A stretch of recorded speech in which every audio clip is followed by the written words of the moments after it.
pasal 9 ayat 1 sampai 35. Judul perikop tulah kelima, penyakit sampar pada ternak.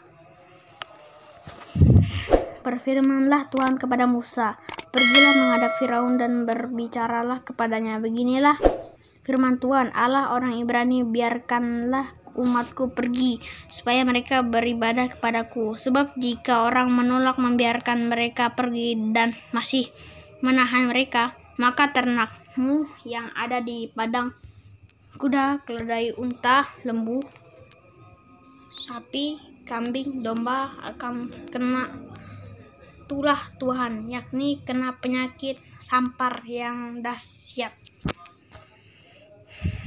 Dan Tuhan akan membuat perbedaan antara ternak orang Israel dan ternak orang Mesir, sehingga tidak ada yang akan mati seekor pun dari segala ternak orang Israel."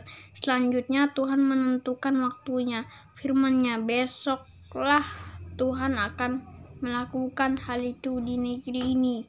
Dan Tuhan melakukan hal itu keesokan harinya. Segala ternak orang Mesir itu mati, tetapi dari ternak orang Israel tidak ada seekor pun yang mati. Lalu Firaun menyuruh orang ke sana, dan sesungguhnya lah dari ternak orang Israel tidak ada seekor pun yang mati. Tetapi Firaun tetap berkeras hati dan tidak mau membiarkan bangsa itu pergi. Perikop selanjutnya, tulah ke-6, bara. Berfirmanlah Tuhan kepada Musa dan Harun, "Ambillah jelaga dari dapur peleburan serangkup penuh, dan Musa harus menghamburkannya ke udara di depan mata Firaun. Maka jelaga itu akan menjadi debu meliputi seluruh tanah Mesir, dan aku menjadikan bara yang memecah sebagai gelembung pada manusia dan binatang di seluruh tanah Mesir." Lalu mereka mengambil jelaga dari dapur peleburan dan berdiri di depan Firaun. Kemudian Musa menghamburkannya ke udara, maka terjadilah bara yang memecah sebagai gelembung pada manusia dan binatang, sehingga ahli-ahli itu tidak dapat tetap berdiri di depan Musa karena bara-bara itu. Sebab ahli-ahli itu pun juga kena bara sama seperti semua orang Mesir. Tetapi Tuhan mengeraskan hati Firaun sehingga ia tidak mendengarkan mereka, seperti yang telah difirmankan Tuhan kepada Musa. Perikop selanjutnya, tulah ke-7, hujan es. Berfirmanlah Tuhan kepada Musa, "Bangunlah pagi-pagi dan berdirilah menantikan Firaun, dan katakan kepadanya, beginilah firman Tuhan Allah orang Ibrani, biarkanlah umatku pergi supaya mereka beribadah kepadaku. Sebab sekali ini aku akan melepaskan segala tulahku terhadap engkau sendiri, terhadap pegawaimu dan terhadap rakyatmu, dengan maksud supaya engkau mengetahui bahwa tidak ada yang seperti aku di seluruh bumi. Bukankah sudah lama aku dapat mengacungkan tanganku untuk membunuh engkau dan rakyatmu dengan penyakit sampar, sehingga engkau terhapus dari atas bumi? Akan tetapi inilah sebabnya aku membiarkan engkau hidup, yakni supaya memperlihatkan kepadamu kekuatanku, dan supaya namaku dimasyhurkan di seluruh bumi. Engkau masih selalu menghalangi umatku, sehingga engkau tidak membiarkan mereka pergi. Sesungguhnya besok kira-kira waktu ini aku akan menurunkan hujan es yang sangat dahsyat seperti yang belum pernah terjadi di Mesir sejak Mesir dijadikan sampai sekarang ini. Oleh sebab itu, ternakmu dan segala yang kau punyai di padang suruhlah dibawa ke tempat yang aman. Semua orang dan segala hewan yang ada di padang dan tidak pulang berkumpul ke rumah akan ditimpa oleh hujan es itu, sehingga mati. Maka siapa di antara para pegawai Firaun yang takut kepada firman Tuhan menyuruh hamba-hambanya serta ternaknya lari ke rumah.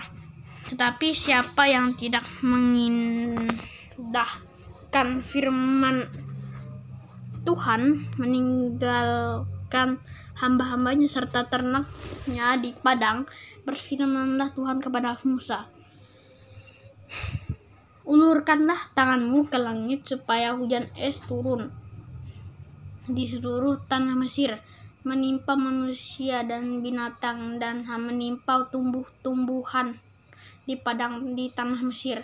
Lalu Musa mengulurkan tongkatnya ke langit, maka Tuhan mengadakan guru dan hujan es, dan api pun menyambar ke bumi. Dan Tuhan menurunkan hujan es meliputi tanah Mesir. Dan turunlah hujan es beserta api yang berkilat-kilat di tengah hujan es itu, terlalu dahsyat seperti yang belum pernah terjadi di seluruh negara orang Mesir sejak mereka menjadi suatu bangsa. Hujan es itu menimpa binasa segala sesuatu yang ada di padang di seluruh tanah Mesir, dari manusia sampai binatang, juga segala tumbuh-tumbuhan di padang ditimpa binasa oleh hujan itu, dan segala pohon di padang ditumbangkannya. Hanya di tanah Gosyen, tempat kediaman orang Israel, tidak ada turun hujan es. Lalu Firaun menyuruh memanggil Musa dan Harun serta berkata kepada mereka, "Aku telah berdosa sekali ini.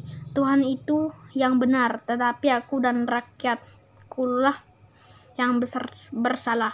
Berdoalah kepada Tuhan, guru yang sangat dahsyat. Dan hujan es itu sudah cukup. Maka aku akan membiarkan kamu pergi. Tidak usah kamu tinggal lebih lama lagi." Dan berkatalah Musa kepadanya, "Sekeluar aku dari kota ini, aku akan mengembangkan tanganku kepada Tuhan. Guru akan berhenti dan hujan es tidak akan turun lagi, supaya engkau mengetahui bahwa bumi adalah milik Tuhan. Tetapi tentang engkau dan para pegawaimu, aku tahu bahwa kamu belum takut kepada Tuhan Allah.